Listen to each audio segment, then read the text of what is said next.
Bring your A game. Dunia pendidikan sudah berubah. Semuanya sudah berbeza. Kita tidak lagi boleh gunakan cara lama. Snap telah merupakan satu game changer. Pengajaran dan pembelajaran akan menjadi lebih menarik.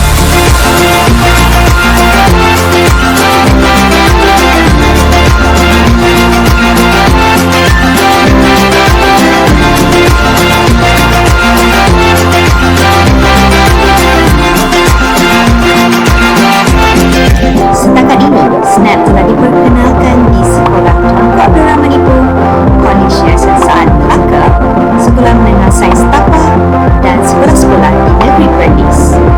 Analisis penggunaan menunjukkan peningkatan dalam peratusan murid menghantar tugasan sebanyak 76%. Tinjauan kami juga mendapati 80% guru dan murid bersetuju bahawa proses pengurusan tugasan sekolah menjadi lebih mudah dengan Snap.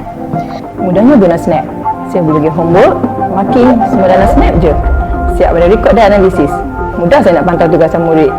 Technical support pun ada kalau saya perlukan bantuan. Based on my experience, Snap is the coolest app I've ever seen. We can play games while learning new things and even send our works with just a few clicks. In short, Snap makes my life easier. Kelebihan menggunakan Snap, langganan percuma, integrasi dengan Google Classroom, rekod dan analisis pencapaian, perincian gamifikasi, program ganjaran, serta 50% pendapatan hasil iklan akan disalurkan kepada pihak sekolah. Anda berminat? Entry sedia membantu.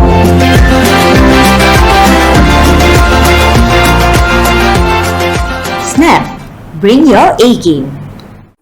Assalamualaikum, salam sejahtera, salam Perlis ke arah rakyat bermentaliti kelas pertama dalam tindakan.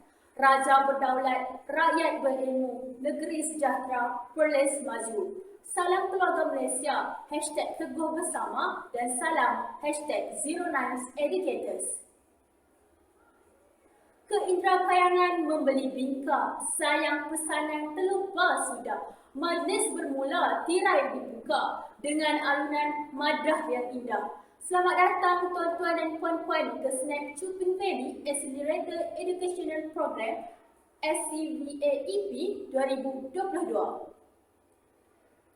Bagi memulia dan memberkati segala urusan, marilah sama-sama kita aminkan doa yang akan dipimpin oleh Ustaz Muhammad Nabil bin Kamal dari SMK Agama Arab Timur.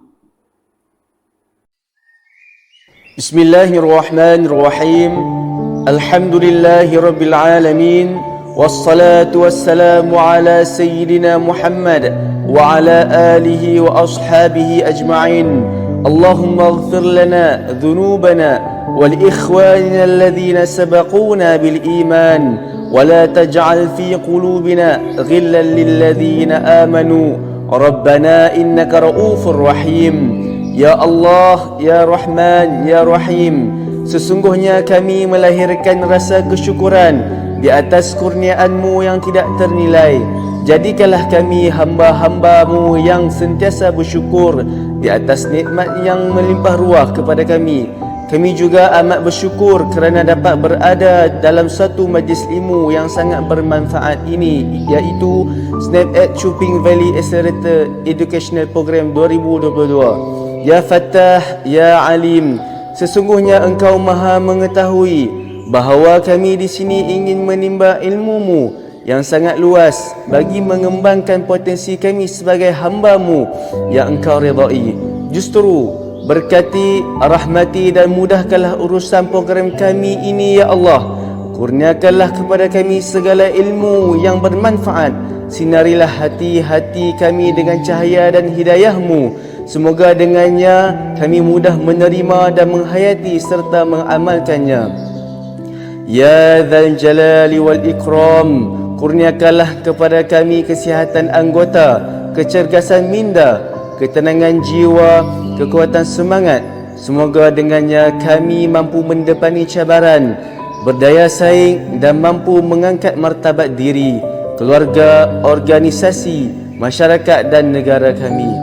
Rabbana atina fid dunya hasanah وفي الآخرة حسنة وقنا عذاب النار وصلى الله على سيدنا محمد وعلى آله وصحبه وسلم والحمد لله رب العالمين.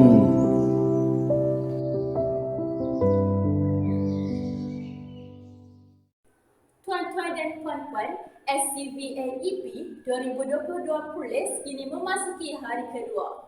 Ucapan terima kasih kepada semua hadirin sekalian kerana sudi meluangkan masa menghadirkan diri ke program ini untuk menimba ilmu dan berkongsi pengalaman.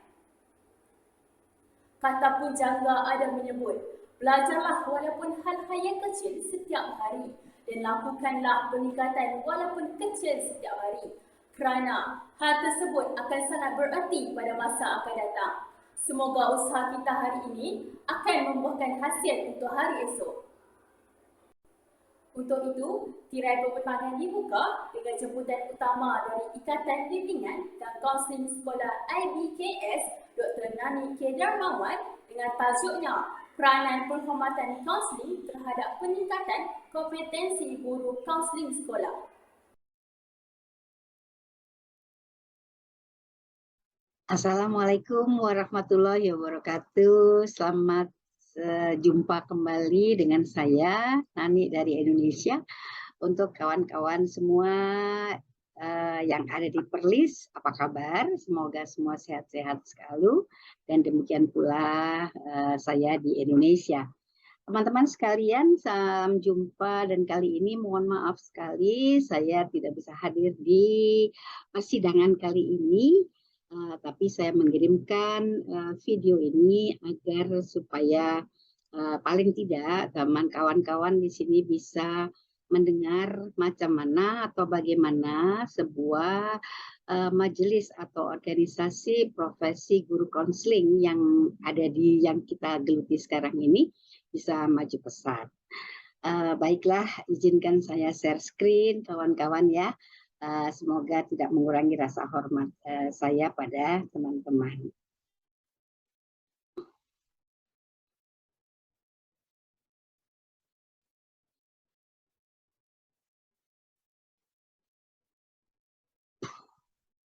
Baiklah, kalau kita bicara ya tentang organisasi guru konseling sekolah, gitu ya, kita di sini.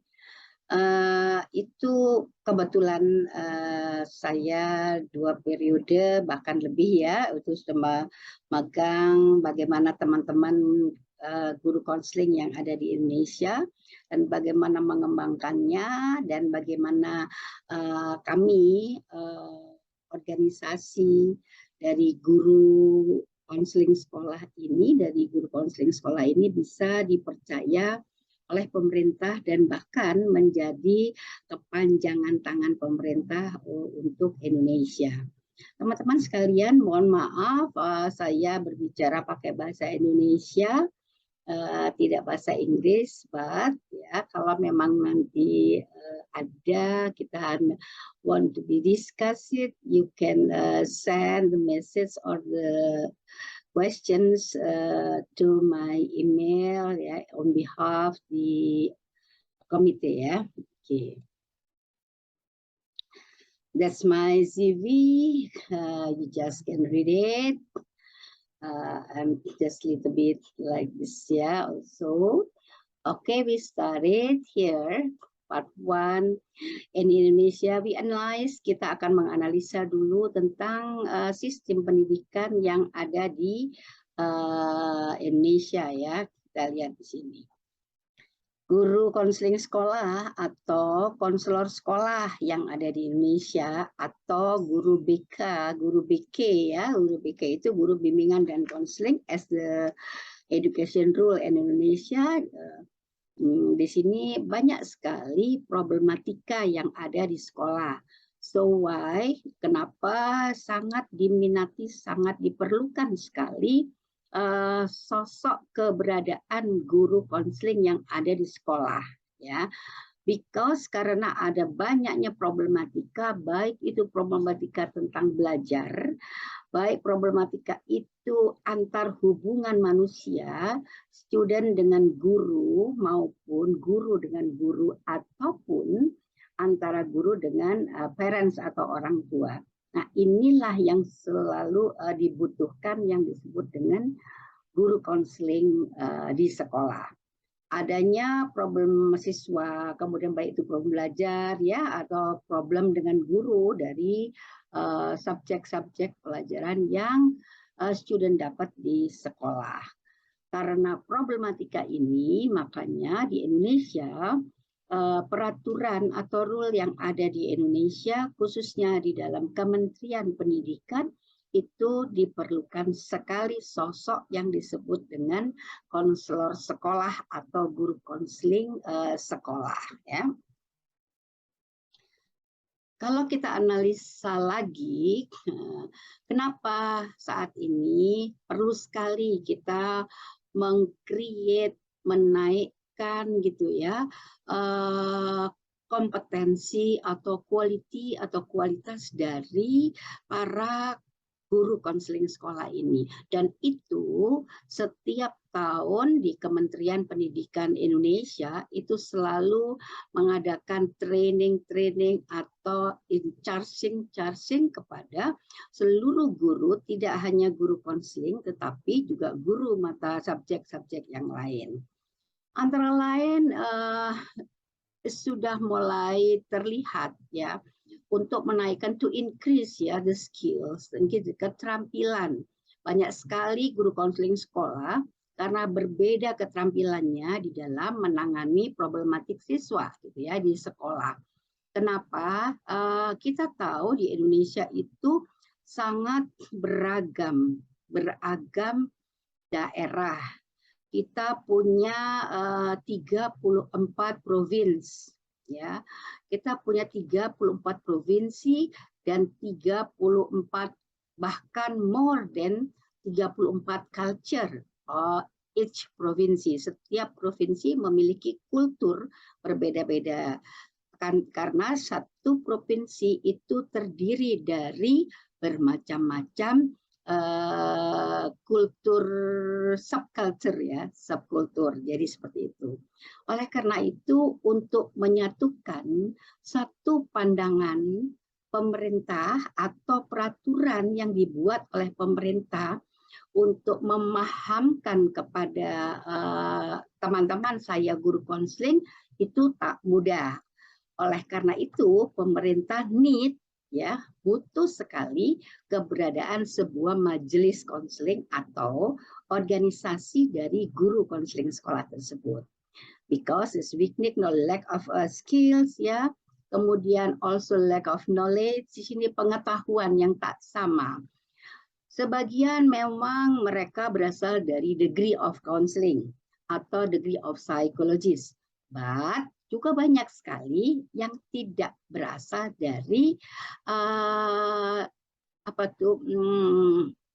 lulusan bahkan diplom pun tidak ya, tapi dia menangani sebagai konseling. Kita tahu bahwa guru konseling itu diadakan dan diperlukan pada sekolah rendah sampai sekolah tinggi gitu ya, seperti itu. Yang ketiga itu adanya kurang adanya pelatihan yang merata gitu ya. Begitu dianalisa kenapa tidak sama gitu ya, kualitas atau skill keterampilan seluruh yang disebut dengan guru konseling yang ada di sekolah. Ternyata pelatihan yang diberikan oleh pemerintah atau Kementerian Pendidikan itu tidak sampai merata seluruh. For example, contoh, di Indonesia itu memiliki guru konseling sekolah dari tingkat rendah sampai tingkat tinggi almost 6,000 ya, almost 6.000 konselor sekolah.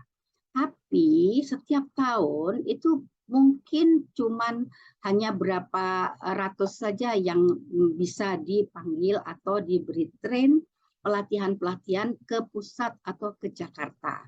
Nah, diharapkan teman-teman melalui majelis konseling atau organisasi guru atau konselor sekolah ini memberikan TOT ya, trainer for trainers itu. Jadi yang sudah pernah di-trainable, kemudian dia memberikan sebuah training di kumpulan kecil di daerahnya. Nah, itu diharapkan pemerintah yang seperti itu. Karena pelatihan yang tidak sama itu porsinya belum menyeluruh kepada guru konseling sehingga skill atau knowledge-nya tidak sama. Dengan kata lain akan berbeda kompetensi di dalam cara kerja atau mengimplementasikan pelayanan konseling kepada student atau kepada siswa di sekolah. Kemudian yang terakhir adalah lack of information. Kalau misalkan ada informasi-informasi baru dari kantor pusat kementerian, itu tidak langsung sampai kepada daerah-daerah gitu ya. Mungkin yang bisa tahu hanya daerah-daerah tertentu. Kalau kantor kementerian berada di Jakarta, mungkin daerah-daerah provinsi ya, provinsi besar. Tapi untuk sampai kepada apa tuh namanya daerah bagian dari provinsi kan ada small area also ya, like kalau di Indonesia dikatakan itu wilayah gitu ya, atau wilayah ya atau kabupaten, nah seperti itu. Jadi part of provinsi, bagian dari provinsi disebut kabupaten kalau di Indonesia. Nah itu juga ada kepala pendidikannya. Nah, itu kadang-kadang dari provinsi itu tak sampai karena sehingga informasi yang baru dari pusat suka berjalannya lambat ya, sehingga teman-teman saya di wilayah daerah itu lambat menerima inovasi-inovasi yang baru, bahkan implementasi untuk penajaman atau peningkatan daripada skill tersebut. Kemudian apalagi coba kita lihat kepada sekolah ya. Pertama, data sekolah itu tidak sampai, kadang-kadang pemerintah itu tak tahu ya, tak tahu banyak gitu, meskipun sudah digital database gitu ya, tetapi ya human also ya, human error also, karena ini skill for human ya, jadi untuk orangnya, manusianya, tenaganya, kadang-kadang dia tidak membuat terbaru di wilayah-wilayah tersebut, sehingga the data yang masuk kepada pemerintah itu ke kementerian itu tidak yang terbaru gitu ya. Jadi ini yang membuat pemerintah juga kesulitan untuk sebenarnya berapa sebetulnya budgeting atau guru yang harus kita train ya, atau sisa guru yang belum trainable kan. Ini juga membuat sebuah pemerintah yang cukup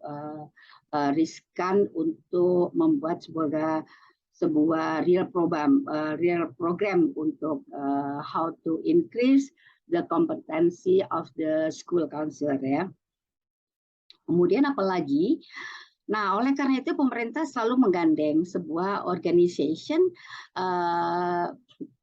teachers maybe bisa saja di subjek math gitu ya, organization math teacher, siswa ada, atau sekarang counseling sekolah teacher, di sini guru counseling, makanya kayak di Indonesia kita sebut dengan IBKS, bahasa Indonesianya no IBKS. IBKS atau IBKS itu adalah ikatan, B-nya bimbingan, K-nya konseling, S-nya sekolah. Jadi kumpulan guru-guru konseling sekolah di Indonesia disebut IBKS, gitu ya. Dan itu sudah dipercayai oleh pemerintah dan kita sudah diterima sebagai mitra dari pemerintah, ya. Nah, organisasi kita ini, guru konseling ini juga menjadi narahubung, bisa menjadi the bridge ya, jembatan gitu ya, antara yang ada di lapangan, apakah itu problem, permasalahan, apakah itu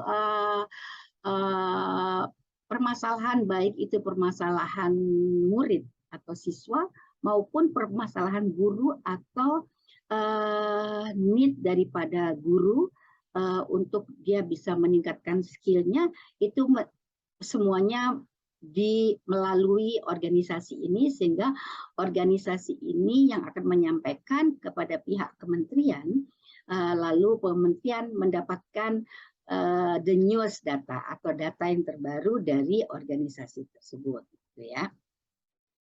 Kemudian kita lihat juga penjabaran peraturan yang terkait dengan konseling.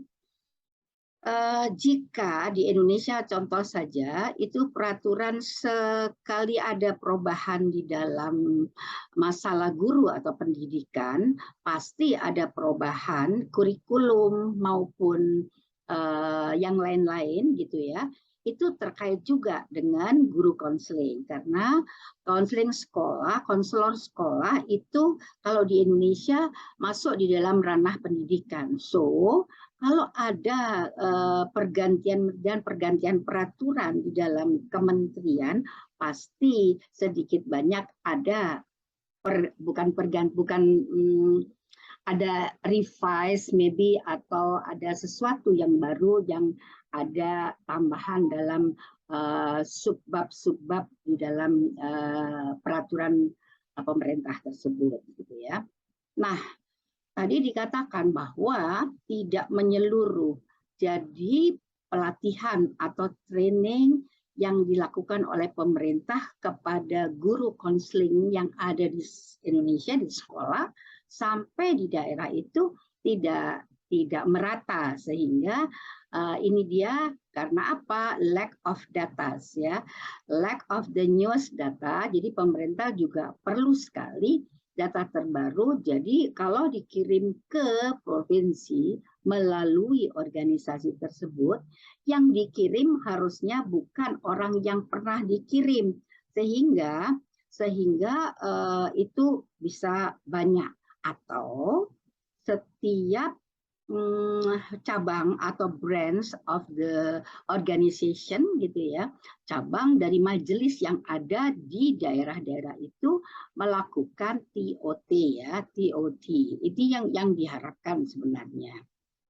Ini ya, membantu kemudian pemerintah untuk mensukseskan pendidikan. Jadi kalau ini berjalan serentak dan sama menjadi satu goal gitu ya, dalam majelis atau dalam organisasi, insya Allah itu bisa sangat mulus jalannya untuk bersama-sama membantu pemerintah to support ya about the goal of the education governor ya. Sekalian, demikian dari saya, semoga bermanfaat, dan sekali lagi mohon maaf tidak bisa berdiskusi, tetapi teman-teman bisa melakukan pertanyaan-pertanyaan by writing, by WA, by email, so I'm be glad to discussing with you ya. Thank you so much, dan salam dari Indonesia, dari teman-teman saya semua di Indonesia. Kapan-kapan kita bisa jumpa lagi dan menyediakan kegiatan bersama. Assalamualaikum warahmatullahi wabarakatuh. Selamat jumpa kembali.